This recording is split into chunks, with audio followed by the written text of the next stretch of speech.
Hello and welcome once again to Scratch Cafe Scratchcast Loop Review with me, Loop Skywalker, and today I'm going to be reviewing Loop Skywalker. No, I'm not, because I missed out a very important person when I did the original podcast, and we were so on it during the interview that we missed a lot.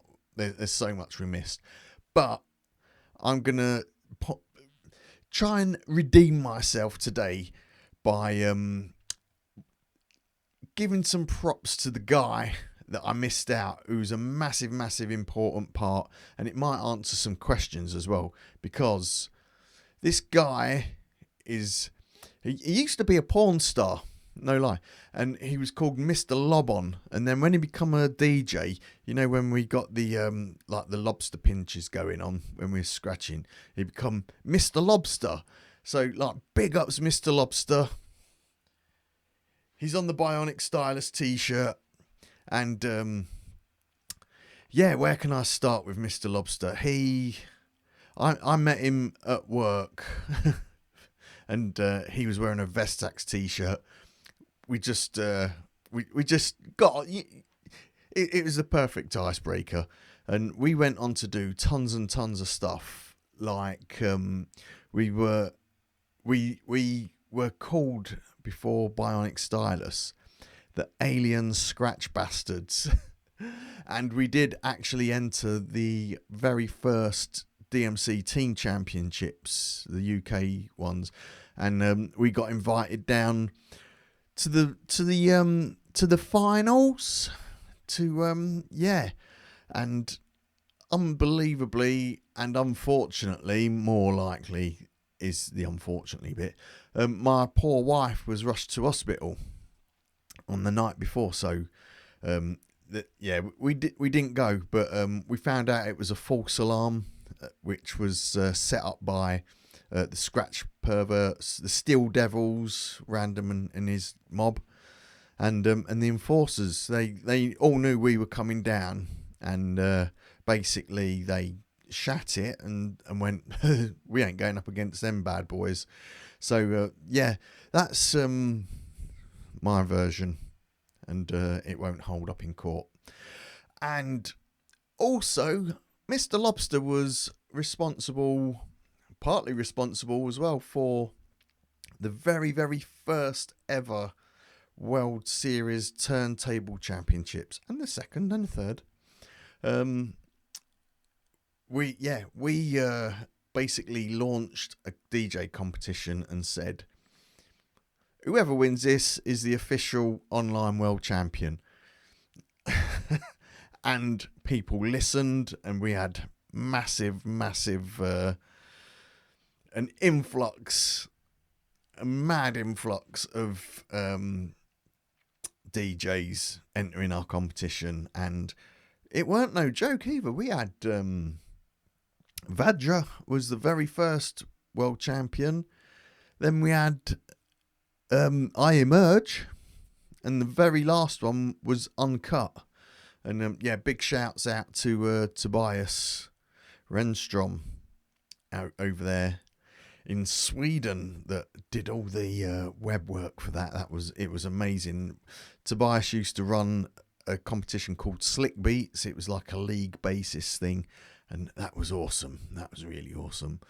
I'm not good. There's one little thing that I did overlook, and big ups again to Mr. Lobster. Yeah, I do apologise. He's an amazing scratcher. One of the best in the UK, honestly. So there was a couple of other things I wanted to tidy up, because during my interview it sounded like I got my turntables, I had them for 2 months, and then I went off to a battle and come second place. That's not the whole story.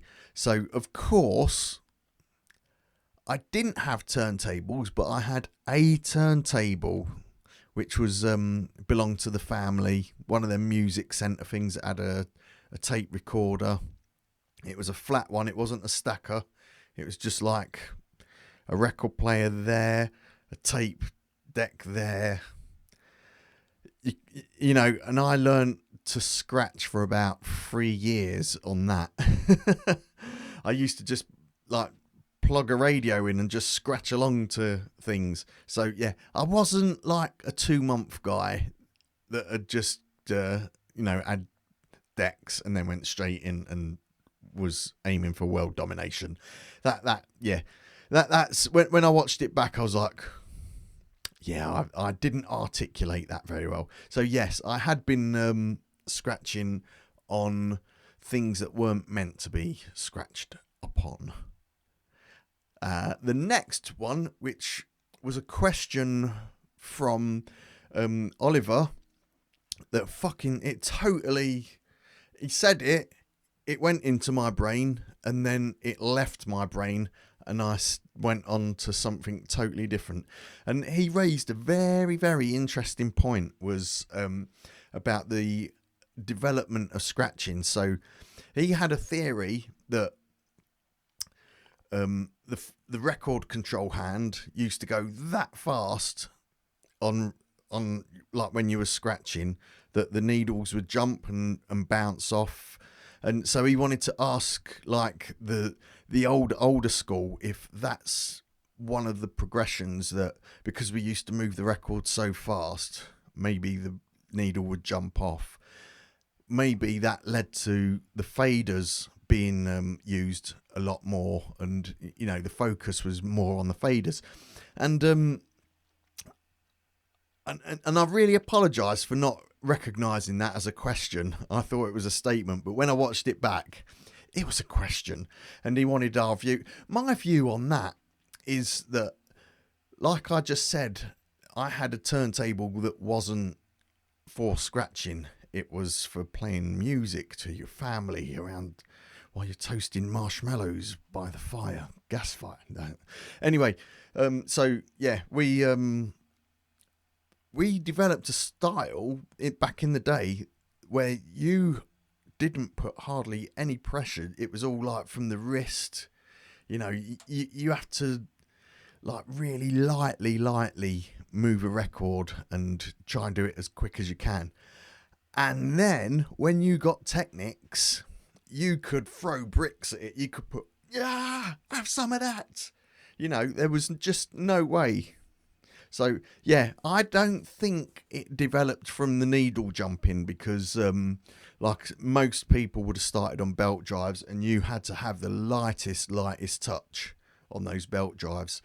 And you used to develop being how light you could be, and get, you know, you could gauge your heaviness. You know, if you knew you was going to drill it, you were going to jump. So yeah, it was a massive like leap from when you went to belt drives to Technics, because you could your levels went straight up because you weren't moving any of that.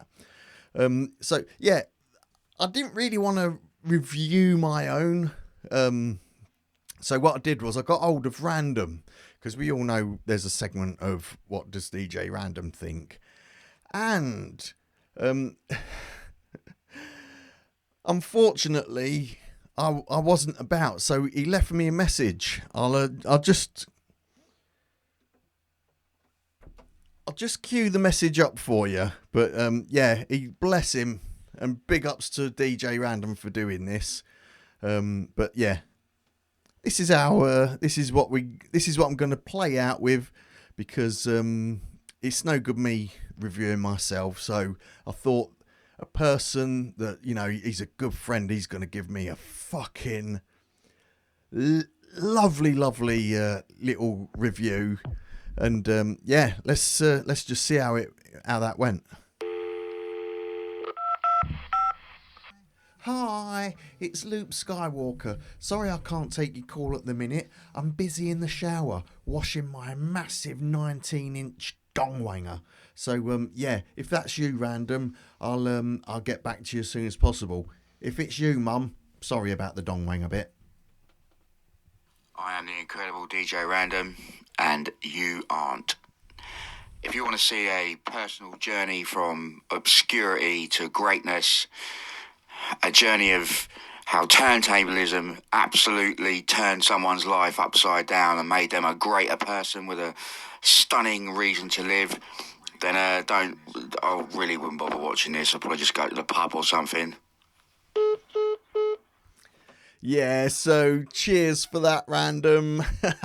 You slag. So, I'm going to be back with another review at some point, and I don't know who it's going to be next. I've no idea, but I will see you on the next one. Nice one for tuning in.